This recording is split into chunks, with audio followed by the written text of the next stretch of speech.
Good morning student मैं आज आपके लिए एसी करंट और डीसी करंट में अंतर लेके आया हूँ, जिसमें आप समझ जाएंगे कि अल्टरनेटिंग करंट क्या होता है और डायरेक्ट करंट क्या होता है। आसानी से आप इसको समझ सकते हैं।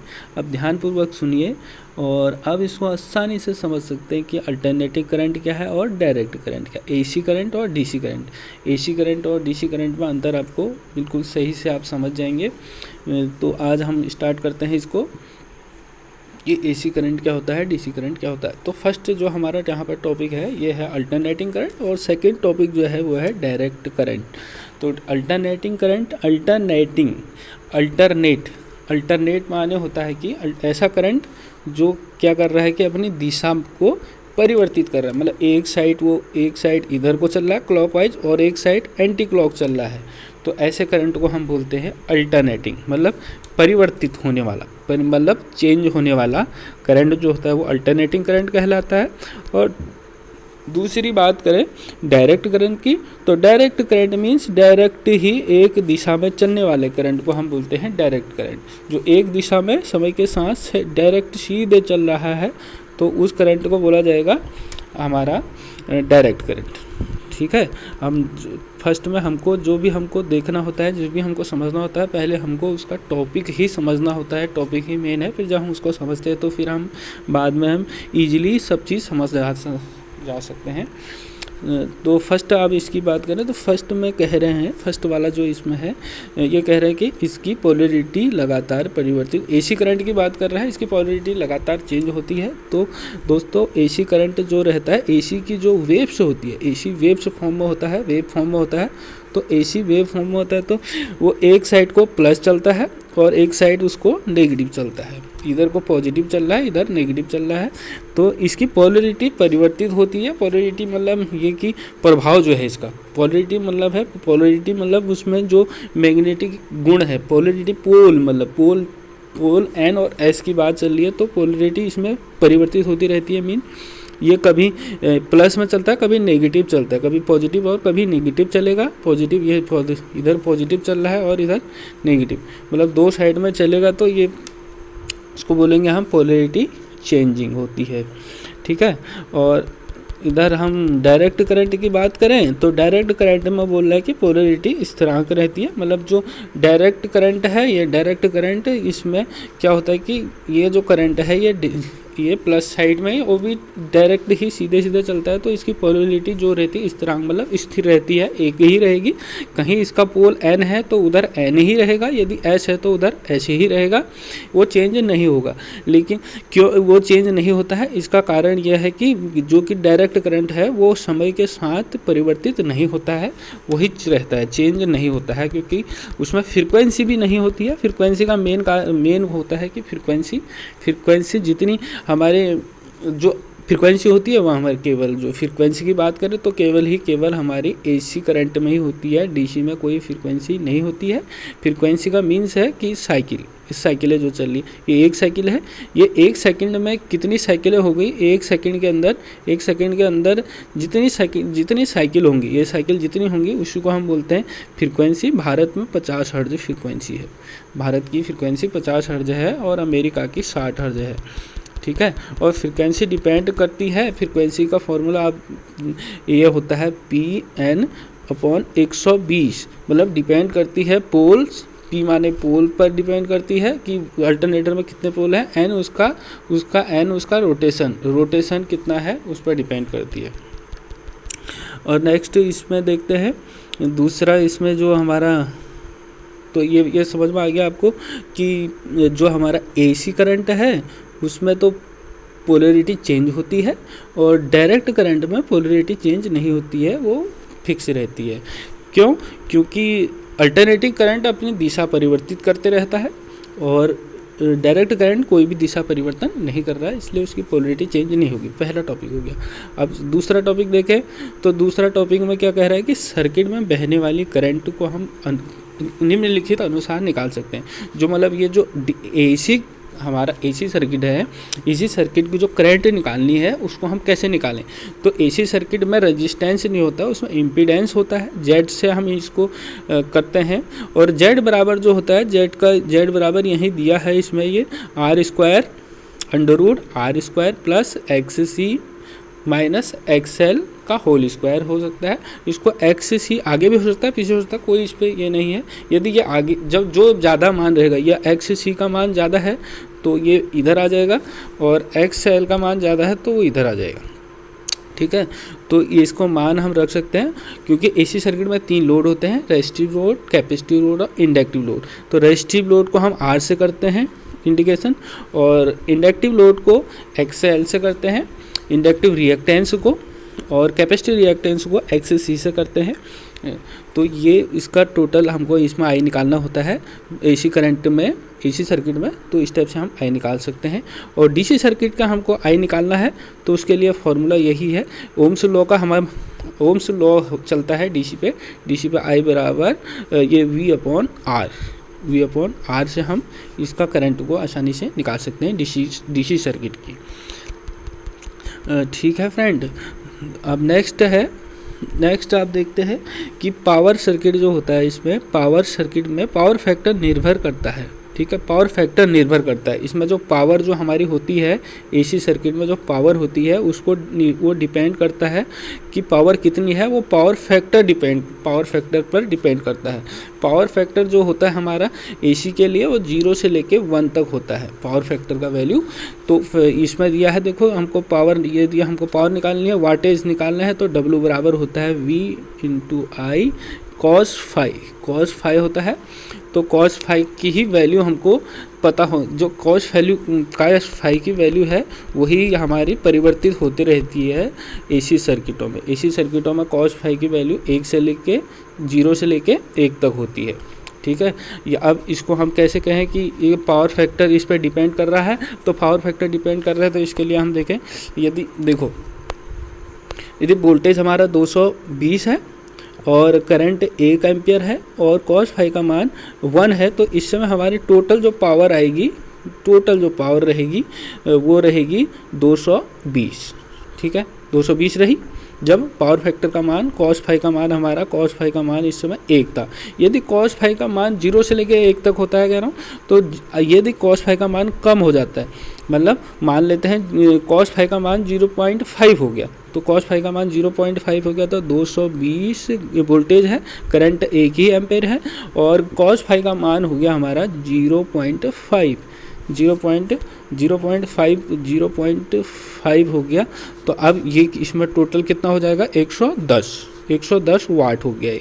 तो देखो यहाँ पर यदि 1 था तो इस समय हमारा 220 था, और पावर टोटल, अब ये पावर फैक्टर का वैल्यू जो हो गया है वो हो गया हमारा 0.5, तो उस समय हमारा टोटल पावर की भी लॉसेस हो गई है। तो इसमें डिपेंड करता है cos फाई इसके लिए डिपेंड करता है। cos फाई की वैल्यू नहीं होगी तो ये इसमें पावर को हम नहीं निकाल सकते एसी सर्किट में। और पावर फैक्टर को, यदि पावर फैक्टर हमारा यूनिटी रहता है तो हमारा पावर बिल्कुल ही बहुत बढ़िया रहेगा। अब डीसी की पावर निकालनी है तो डीसी की पावर W बराबर V/I होता है, मतलब इसमें पावर फैक्टर 1 रहता है। डीसी के लिए पावर फैक्टर की वैल्यू 1 रहती है, डीसी के लिए पावर फैक्टर की वैल्यू 1 रहती है, तो 1 रहती है तो 1 को लिखने की ज़रूरत नहीं रहती है। तो V/I डायरेक्ट ही होता है, तो 220 यदि वोल्टेज है, 1 करंट है, तो 220 ही होगा पावर। यदि करंट 2 हो जाती है तो 440 हो जाएगा। तो ये डिपेंड, इसमें डिपेंड पावर फैक्टर नहीं करता है, क्योंकि पावर फैक्टर डीसी के लिए एक ही होता है। नेक्स्ट की बात करें तो एसी मशीनें सस्ती होती है, इन्हें कम से कम देखभाल की आवश्यकता होती है। बिल्कुल करेक्ट है, एसी मशीनें हमारी सस्ती होती हैं। क्यों होती है सस्ती? क्योंकि इसमें ऑलरेडी एक वाइंडिंग होती है यूज, जो हम केवल स्टेटर पर करते हैं। जैसे हमारे घर पर मोटर होती है, पंखा होता है, इनकी एक ही वाइंडिंग होती है, इसलिए इनकी देखभाल भी उतनी ज़रूरत, मतलब उतना ज़्यादा इनको देखभाल की आवश्यकता भी नहीं होती है। जो डीसी मशीनें होती हैं वो महंगी होती हैं और उनकी देखभाल की आवश्यकता होती है। बिल्कुल करेक्ट होती है। तो दोस्तों, जैसे हम डीसी में हम जैसे हमारा मिक्सी होता है, मिक्सी में क्या होता है कि हमारा कार्बन ब्रश, हमारा उसमें डीसी जो हमारी जो मिक्सी है वो एक डीसी पे चलने वाली भी मोटर होती है, वो दोनों पे चलती है।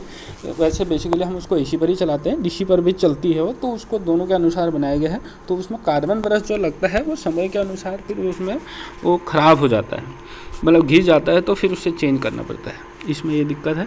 तो 5वें टॉपिक पर हम जाएँ तो एसी मशीनों की स्पीड नियंत्रण बहुत कठिन है। हाँ बिल्कुल, एसी मशीनों को हमको स्पीड कंट्रोल करना है तो ये कठिन होता है, कठिन कार्य है, क्योंकि हमको एसी मशीनों को स्पीड को कंट्रोल करना है तो हमको उसमें फ्रीक्वेंसी भी हमारी उसके लिए बिल्कुल जिम्मेदार है। एन बराबर होता है 120 F/P।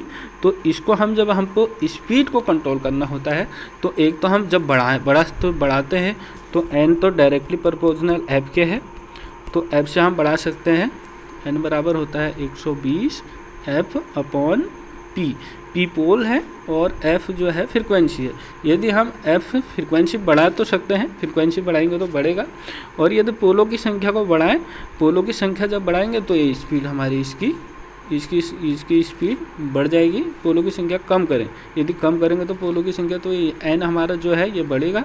यदि पोलों की संख्या को यदि हम बढ़ा दें तो एन जो हो जाएगा कम हो जाएगा। तो स्पीड जो है इसमें कठिन है, ये कार्य करने के लिए पोल को चेंज करना बहुत कठिन कार्य है, और फ्रीक्वेंसी को भी बढ़ाना, ये भी एक इलेक्ट्रॉनिक डिवाइस इसके लिए अलग से हमें लगानी पड़ेगी। ठीक है, और अब डीसी की बात करें तो जो डीसी मशीनें हैं उनकी स्पीड को नियंत्रण करना बहुत सरल इसलिए है क्योंकि इसको हमें केवल इसकी यदि हम वोल्टेज पर भी एक वेरिएबल एक रेजिस्टेंस लगा देते हैं तो रेजिस्टेंस ही उसकी स्पीड को कम कर देता है, क्योंकि वोल्टेज ड्रॉप कर देता है, और वोल्टेज ड्रॉप होने पर जो हमारा आगे चल रहा होगा मशीन उसके पास कम वोल्टेज पहुँचेगा, तो ऑलरेडी उसकी स्पीड हम कम कर सकते हैं, और उसके हम फ्लक्स को भी कम कर सकते हैं। डीसी मशीनों को हम स्पीड को कम करने के दो हमारे बहुत आसान तरीके होते हैं। एक आर्मेचर कंट्रोल हो सकता है, एक होता है हमारा आर्मेचर से कंट्रोल कर सकते हैं, और दूसरा उसके फील्ड से हम कंट्रोल कर सकते हैं, फील्ड से भी हम उसको कंट्रोल कर सकते हैं। एक उसका आर्मेचर को कंट्रोल कर सकते हैं, आर्मेचर के फ्लक्स को, और दूसरा उसके फील्ड को हम कंट्रोल कर सकते हैं। तो ये बहुत आसान है डीसी में करना, एसी की अपेक्षा। ठीक है, छठे नंबर पर जाएँ तो छठे नंबर पर कह रहा है कि एसी को आसानी से और व्यावसायिक तौर पर डीसी में परिवर्तित किया जा सकता है। बिल्कुल सही है, क्योंकि हम एसी को डीसी में परिवर्तित कर सकते हैं आसानी से। कैसे? रेक्टिफायर के द्वारा, एचसीआर के द्वारा हो जाता है, और डायोड के द्वारा भी हो जाता है। डायोड के द्वारा हो जाता है, एचसीआर को हम 1 से 100 एम्पियर तक इसको चेंज कर सकते हैं करंट इसमें। यदि ये अल्टरनेटिंग करंट है इधर, तो ये डायरेक्ट करंट हमें मिल जाएगा। एक डायोड का यूज़ करेंगे तो हमें डायोड से डायरेक्टली हम एसी को डीसी में कन्वर्ट कर सकते हैं। और इधर हम बात करें डीसी की, तो डीसी को हम एसी में बदलना कठिन है। डीसी को एसी में बदलना कठिन क्यों है? क्योंकि जो डीसी को हम स्टोरेज भी करते हैं तो वो 12 वोल्ट पर स्टोरेज होती है, बैटरियों से ही स्टोरेज करते हैं, 12 वोल्ट पर स्टोरेज कर सकते हैं हम इसको। और हम जब बैटरियों की संख्या बढ़ाएं तो फिर 24 हो सकती है। तो जब हम इसको बढ़ाएंगे तो सबसे पहले हमको इस वोल्टेज को एसी में कन्वर्ट करना है, तो ऑसिलेटर से हम इसको चेंज कर देंगे। ऑसिलेटर से चेंज तो हो जाएगा, तो रहेगी 12 ही वोल्ट। तो फिर उसको हम बढ़ाते हैं, फिर उसके लिए एम्पलीफायर लगाते हैं, वोल्टेज एम्पलीफायर लगाते हैं, करंट, फिर पावर फैक्टर, उसका पावर भी बढ़ाना पड़ता है। तो ये इसमें क्या होता है, थोड़ी कठिन कार्य होता है डीसी में पावर एसी को चेंज करना। ठीक है, अब नेक्स्ट की बात करें 7वें नंबर की, तो इसमें लिखा हुआ है, देखो, ट्रांसफार्मर की सहायता से वोल्टेज को आसानी से घटाया या बढ़ाया जा सकता है, और इस तरह से कहीं ट्रांसमिशन तथा डिस्ट्रीब्यूशन डीसी की अपेक्षा अधिक सस्ता होता है। बिल्कुल करेक्ट बात है, क्योंकि हमारा जो ट्रांसफार्मर जो होता है वो वोल्टेज को हमारा क्या करता है, केवल वोल्टेज को बढ़ाता और घटाता है। तो हमारा जनरेशन होता है, एसी का जनरेशन भी हमारा 33,000 तक होता है, 33,000 तक हम जनरेशन करते हैं। तो उसको हम और ज़्यादा कर सकते हैं, उसको हम उस 33 जो हमारे 33 केवी की लाइन है उसको हम 66 केवी में भी चेंज कर सकते हैं, उसको ट्रांसफार्मर के द्वारा। ट्रांसफार्मर में हम क्या होता है, बहुत आसान होता है ट्रांसफार्मर के द्वारा वोल्टेज को चेंज करना, क्योंकि उसमें इंडक्टिव का गुण होता है, इंडक्टेंस का गुण होता है एसी में। ये गुण केवल एसी में होता है, एसी में ही हमारा इंडक्टिव रिएक्टेंस का गुण होता है। और इंडक्टिव रिएक्टेंस मीन्स जो इंडक्टिव प्रतिबाधा, इंडक्टिव मतलब इंडक्टेंस, चुंबक मतलब एक इंडक्टिव का उसमें गुण होता है, जिसके कारण ही हमारा ट्रांसफार्मर वर्क करता है मतलब चेंजिंग होने वाला अल्टरनेटिंग करंट ही एक ऐसी है जो ट्रांसफार्मर को कार्य करवाती है। ठीक है। और डीसी की बात करें तो डीसी को हम इतनी आसानी से नहीं बदला जा सकता है। डीसी को हम सबसे ज़्यादा कर सकते हैं तो बढ़ा सकते हैं, तो सबसे ज़्यादा अभी तक जो प्रैक्टिकली है वह है 650 वोल्ट। 650 वोल्ट तक हम डीसी को बढ़ा सकते हैं, बस 650 वोल्ट तक ही हमारा डीसी बढ़ सकता है, उससे अधिक नहीं बढ़ा है अभी तक। और इसको हम ट्रांसमिशन करते हैं, यदि ट्रांसमिशन करते हैं एक स्थान से हमको दूसरे स्थान तक ले जाना है, तो यहाँ से जब जाएगा तो यहाँ तक जब जाएगा तो ये इसमें ड्रॉपेज आ जाएगी, मतलब इसमें I² R हो जाएगा। जो W इसका रहेगा, ड्रॉप जो रहेगी, पावर जो हो जाएगी ड्रॉप, वो I², मतलब I जो वायर जो यूज़ करी है और उसका रेजिस्टेंस जो रहेगा वो ड्रॉपेज भी हो जाएगा। तो फिर यहाँ पर फिर से हमको एक बूस्टर लगाना पड़ेगा, फिर बूस्टर से हमें फिर आगे को फिर सप्लाई बढ़ानी पड़ेगी। तो इसमें हमारा डीसी में बहुत दिक्कत है। दोस्तों एक इसमें नई चीज़ मैं आपको बता देता हूँ, जो करंट होता है, जो केबलें होती है वो करंट पे डिपेंड करती है। करंट के अनुसार ही हम केबलें बनाते हैं। जब हम एसी करंट को, जब एसी जो हमारे वोल्टेज होते हैं उसको जब बढ़ाते हैं तो करंट का मान ऑलरेडी अपने आप नीचे गिरता है, क्योंकि पावर वही रहती है, पावर वही रहेगा। और V को हम बढ़ाएंगे तो I घटेगा, क्योंकि टोटल वैल्यू पावर पर ही आनी है। तो V बढ़ेगा तो ये हमारा I घटेगा। तो इसको हम यदि हम 33 को 66 में कन्वर्ट करते हैं तो हमारा वायर, तो हम आसानी से वायर की भी हमारी बचत हो जाती है, जो इस पर मटेरियल लगना है उसकी बचत हो जाती है।